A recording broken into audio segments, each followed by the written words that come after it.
yet. For me, I haven't tried that yet. This is something we've done. I assume we don't go off until this conversation is anyway. No. Because this is... No, absolutely. So, no.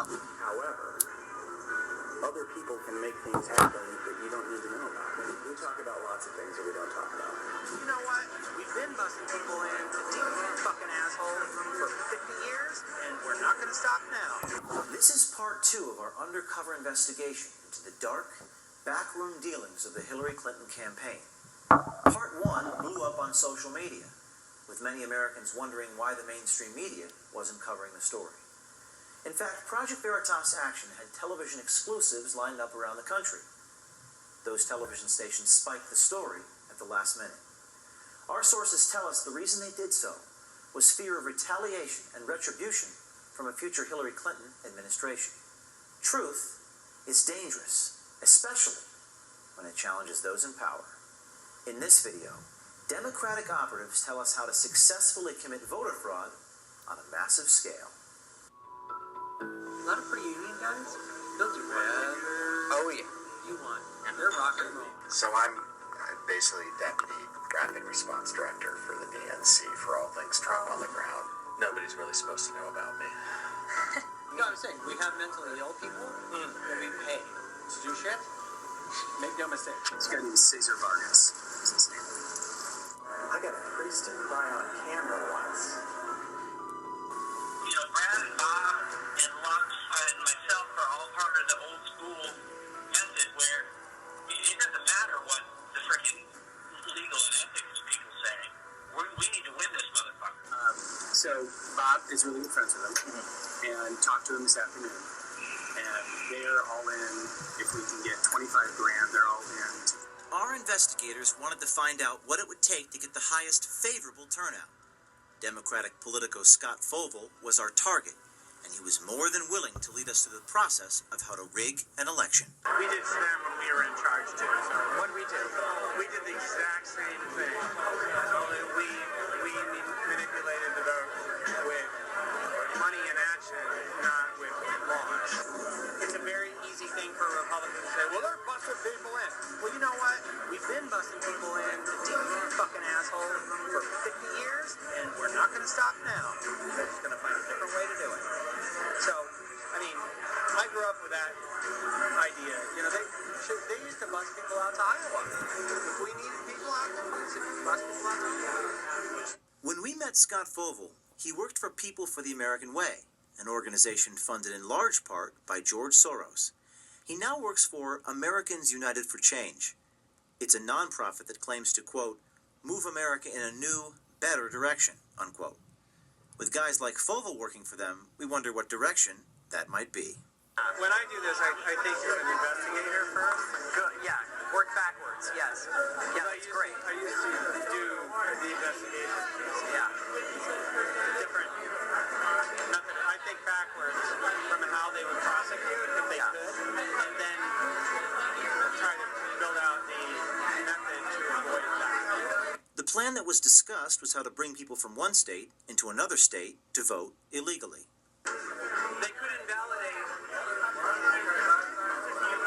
Well, okay, let's just say in theory, if a major investigation came up of major vote fraud that way, how would they prove it and who would they charge? Are they going to charge each individual?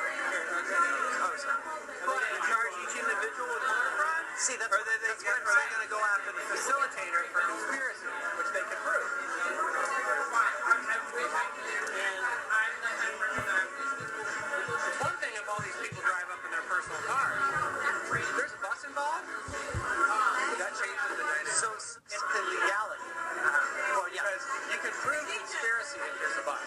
Yeah. If there are cars, it's much harder to prove. And there's enough money. If there's enough money, then you have people drive their POV. Absolutely. Or you have them drive rentals. Yeah, with Wisconsin license plates. Absolutely. Well, you can't have them with Wisconsin license plates because rentals here, most of them don't have Wisconsin license plates. But there's this thing called used car auction. Used car auction. The title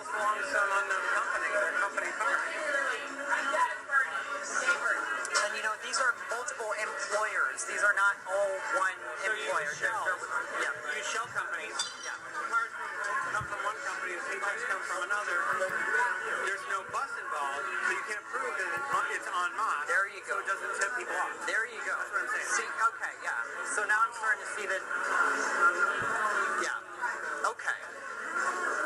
Yeah. When I do this, I think you're an investigator first. Good. Yeah. Work backwards. Yes. Yeah, that's great. I used to do the investigation. Yeah.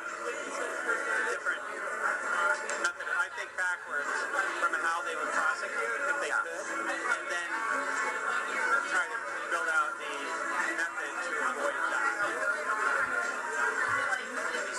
So okay, so you're saying shell company. You're saying the car. If the car Rental. has a Wisconsin license plate and is owned by a third entity, then it's much harder to prove that these people drove in from out of state. There's no bus involved, so you can't prove conspiracy. And they would have to be looking for them in the first place. Oh, a bus is something that you're not, Yeah. that you're not looking for. Or that Exactly. you are looking for. Yeah. A car. And Our journalist helped brainstorm with Foval on how to come up with addresses for their phony voters. Now, if we just have the canvassers logging the homes, they don't even have to. They don't even have to know why they're just doing put a it, mark on it. and say this address. You know, we have moved, but moved could mean someone else moved in. You take that data and you flip it out and you give it to people and you have people download it. That's brilliant. I love it. So yeah, and you know, it sort of depends upon how how much the canvassers don't have to know why they just need to be told to do. Yeah, In fact, you don't want them to. right. The question is whether when you get caught by a reporter, does that matter? Because does it turn into an investigation or not? In this case, in this state, the answer is no. Because they don't have any power to do anything. Right. So this is sort of maybe not stuff for the general, but stuff to maybe hold off until. No, I think you can do it for the general. You're going to multiple states. Okay. So what you do is you implement the plan on a much bigger scale. You implement a massive change in state legislatures and in Congress. So you aim higher for your goals, and then you implement it across every Republican held state. So starting on the grassroots. That's honestly the ripest environment to do it in. Two, within striking distance. Michigan, Indiana, least restrictive donation caps and campaign finance laws and investigation and investigative arms. Like they have weakened it so bad in these three states. You could fuck your mother in front of the governor and not go to jail. If you had enough money to go like this. Foval then told our journalist that he knew the guy that makes stuff like this happen. So Bob Kramer comes up with a lot of these ideas. I work with Bob Kramer one-to-one all the time. I'm the white hat. Democracy Partners is kind of the white hat. I will probably end up being a partner there at some point. Because our philosophy is actually the same. Bob Kramer founded Democracy Partners in 2011. He is the husband of Jan Schakowsky, a Democratic congresswoman from Chicago, and in 2005 he pled guilty on tax violations and bank fraud. He was convicted and sentenced to 5 months in prison and 11 months of house arrest. One of the things that Steve was talking to Scott about and passed on to me, and I think it's one of the reasons why I got in touch with you, he envisioned, what do you need to be able to vote in some of these new voter? What do you really need, okay? What makes you a citizen? And if you look at that checklist, it's an ID card of any kind that shows you who you are, right? And a pay stub that shows you're getting paid at a local address someplace. To get registered. Yeah, to get registered. Yeah. So you go in and register. If you have those two things, you're registered to vote.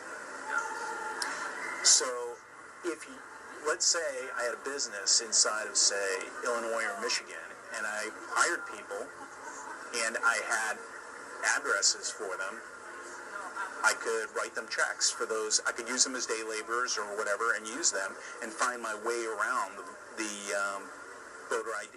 voter registration laws for Hispanics. That's one thing. I'm actually, that idea, when he gave it to me, I was like, that sounds like something we could register huge numbers of people that way. Well, that kind of thing kind of stuck in my craw when he mentioned it to me. All right, let me, on that front, I'm going to write down these synopses. Let me see if I can chat with people who are most involved in Hispanic voter registration. Okay.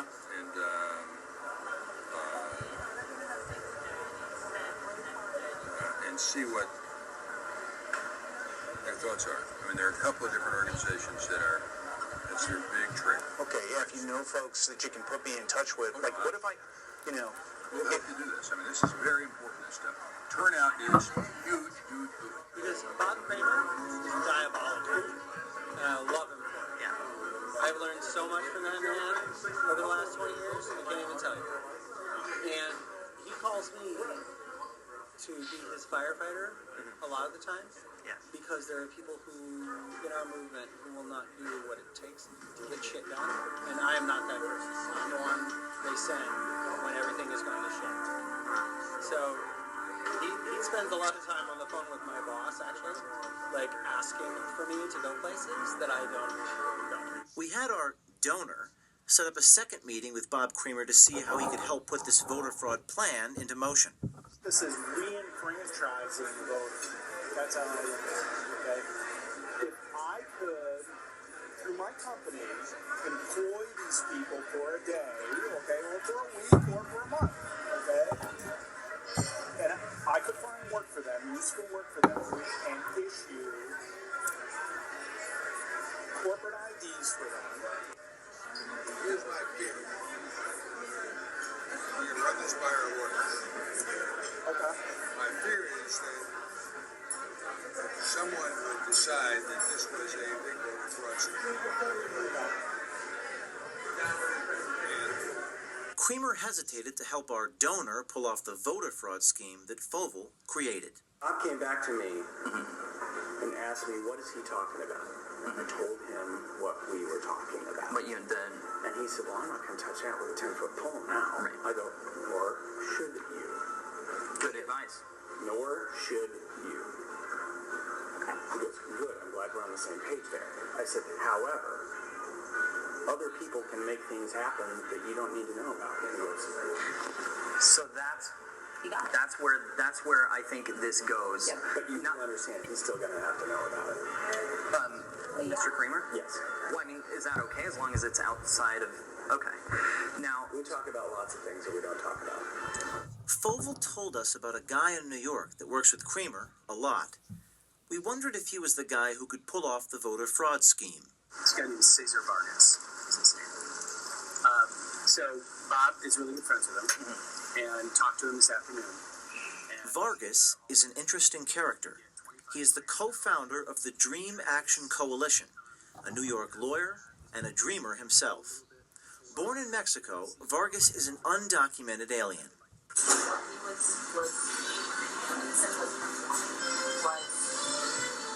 idea, Scott made it seem possible, but said it wasn't possible. But I didn't know it was actually possible. Is, essentially getting a bunch of people, on a bus or whatever, taking them around the country. They think they can vote, so they can vote. At the same time, they're also getting work permits under a different name and living again on behalf of people who cannot vote. Yeah, I was gonna say that, can we make something for, especially within the midterm elections in 2018? Like this is not gonna happen, right? I know that. So I think it's not about for us. Let's see who the next president is. If it's Donald Trump, it even makes more sense. The issue would be even more incredible and much more opportune for us to jump into this. Right. If the Secretary Clinton, the 49 laws are loosened, and we have much more opportunity for people to vote, and we have immigration reform, it's not going to be as significant, right? If you shoot off the bridge, can I come and possibly help absolutely. You know, count me in. You don't go off and tell these conversations to anybody. No. Because this is No, absolutely.